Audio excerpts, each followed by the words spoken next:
All right, guys, it's your boy Dom, and I'm back. Let's talk Club World Cup.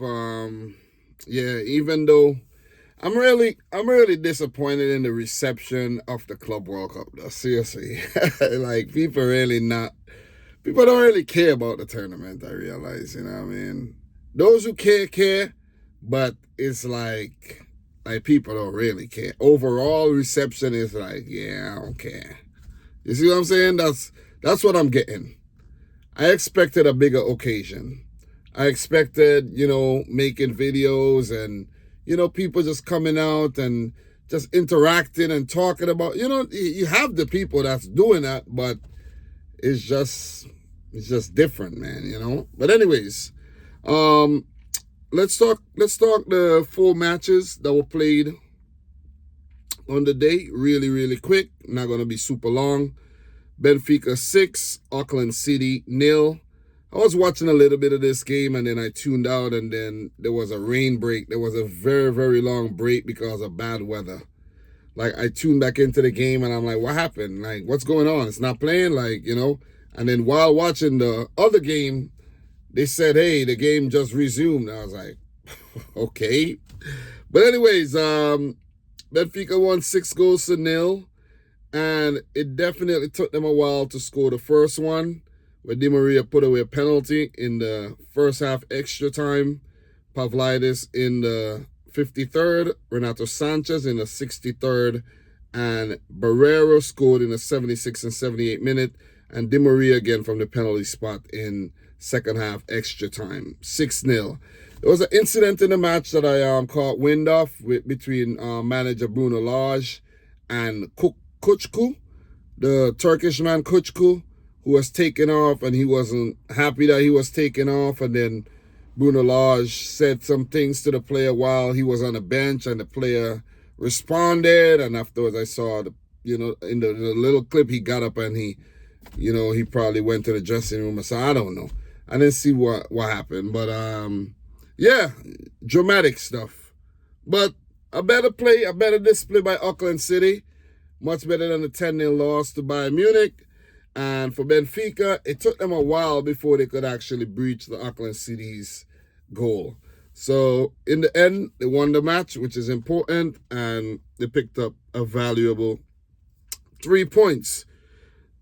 Benfica now go up to 4 points after drawing their first game against Boca Juniors.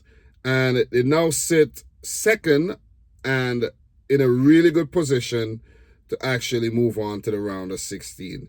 Someone said that not goal difference is the head-to-head is the separator, and not goal difference. The first separator is head-to-head and then goal difference. That's what someone said. I don't know how true it is, but I guess I'll take their word for it, So in the final game, Boca Juniors do take on Auckland City, and I think Boca should go on to win that game. And then Benfica would take on Bayern.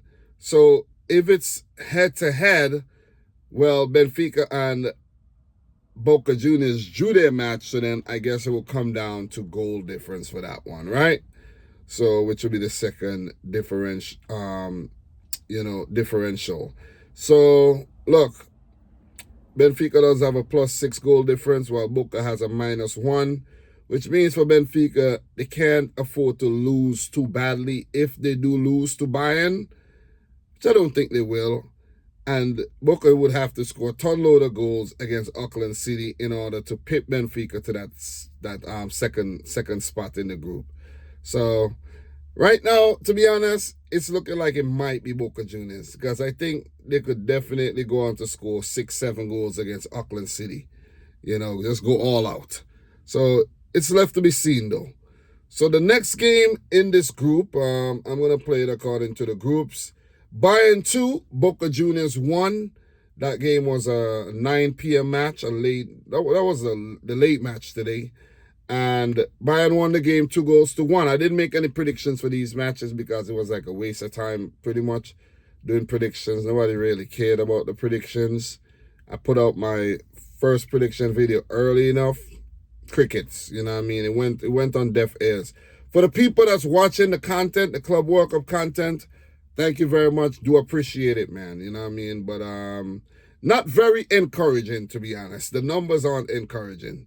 When you do stuff and you take your time and you watch the games and you talk about them, you want some type of reception, but it's not there.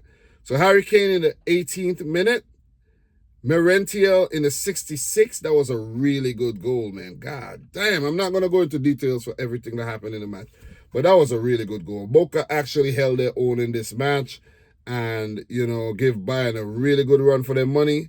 But it was the quality of Bayern that prevailed in the end through Michael Olise in the 84th minute. I think Lima had a goal disallowed, and, there's a few close calls in the match that I'm not really going to get too deep in depth. But Olise, man, what a player. What a player. What an asset to Bayern Munich, though. 84th minute, curled in with his left foot to give Bayern the late win, 2-1. And that should definitely put Bayern into the next round, for sure. Yeah, that should put them into the next round, right? I don't think... that should put them into the next round, because if Boca wins, they can't pass Bayern Munich. And yeah, even if Bayern lose their next match, they would still go through.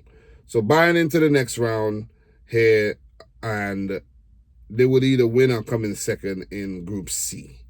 So pretty good stuff by Vincent Kompany's men. So for Boca, they know what they need to do. Smash Auckland City to pieces and hope that Benfica lose to Bayern, which could definitely happen. So let's keep it moving. LAFC 0, Esperance de Tunis 1. And you got to give it up to the African team here. First African, well, not the first, but Mamelodi Sundowns did pick up a win. So the African team's definitely representing, not bad performances. They look good, not going to lie. They look really, really good. I know Boca Juniors was the first South American team to lose for this Club World Cup as well. But LAFC, they'll be kicking themselves, man. They had opportunities, especially that late penalty, to equalize and pick up a point in the match, but it would be Esperance that go on to take all 3 points. Yusuf Belaili in the 78th minute, really, really good cheeky goal.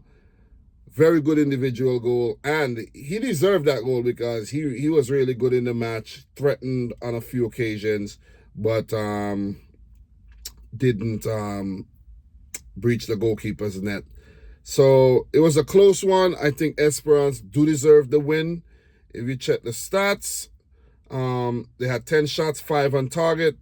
LAFC did have 10 shots, 2 on target. Most of the ball, but it was Esperance that looked more dangerous throughout the match. So with that win, that put them in a really, really good position in the group on 3 points. And they play Chelsea. They will play Chelsea in their last match. So it will be a fight to the finish there. So they would need to pick up something. Let me see. Right now, let me just go back. Since it's going to be not goal difference, will be the first decider. If they pick up a draw, it won't be good enough against Chelsea. They need to actually beat Chelsea. So yeah, they need to beat Chelsea. Because if the goal difference is not the decider, they need to beat Chelsea. LAFC, pretty much out of the tournament with that loss. Yeah, they will be out because one of Chelsea or Esperance will pick up 1 or 3 points. So LAFC eliminated in this match here. And Esperance and Chelsea, they're still in contention. A draw would be good enough for Chelsea. As it stands, for Esperance, they need to win. Is it possible? Hell yeah. And I say hell yeah because of what happened to Chelsea today, where Flamengo destroyed them. Flamengo actually came from behind. I think they're the first team to come from behind and win this in this tournament. But they went on to win the match 3-1. Pedro Neto with an early goal in the 13th minute. I didn't watch the game from the start, but when I tuned in, it was when Bruno Henrique was just subbed on. Like, I think I tuned in a little earlier than that. But Bruno Henrique subbed on 62nd minute. Let me just say this. You gotta give what's his name? Felipe Luis the credit here. What a really good tactical moves in this match. And like I didn't even realize he's still only 35. I feel like he's older than that. But he once played for Chelsea. I think he played for one season. You know, Jorginho played for Chelsea as well. So it's pretty good. Danilo, former Man City, Real Madrid, Juventus man. So it was, listen, man. Listen. It was a really good display. Really, really good. Pardon me there. It was a really good second round, this second half display there by Flamengo. What a second half. Henrique coming off the bench to start things off. Really good goal. Setting up Danilo as well. So Henrique, far post, put in. Henrique heading down to Danilo. Similar goal. 65th minute. And then Nicholas Jackson got sent off. So within like 6 minutes, Chelsea lost the game. Nicholas Jackson, I think it was on his birthday, came off the bench and got a red card almost immediately for a reckless tackle. Like, how stupid. He went on Instagram apologizing to the Chelsea fans and all. It's too late, bro. That was a dumb move. That was a dumb tackle. Like, use your head, man. Chelsea was still in the match, but going down to 10 men, you know, made it such a mountain for them coming up against this well-oiled, well-greased-up Flamengo team. So give it up to the Brazilian teams, man. They've been doing really well in the tournament. Botafogo knocking down PSG. Now Flamengo knocking down Chelsea. These are Champions League winners of recent times. As recent as this year. Chelsea as recent as when was that? 2021. So it's like these Brazilian teams are damn good, man. They're damn good, and they're good to watch as well. And they got some players that you wish your team would sign. So, player came off the bench. What's his name? They have his name kind of shortened here. I don't know why they have it shortened, but his name is Wallace Jan. He came off the bench, 20 years old, to score the third goal to put Chelsea out of their misery. So, well done to Flamengo. They're into the next round, round of 16. And they were the first team to book a place into the round of 16, by the way. So, good stuff, man. Good stuff. So, before I actually bounce out of here, they are Group D. So, C would play D. So, let's look at the groups really quick.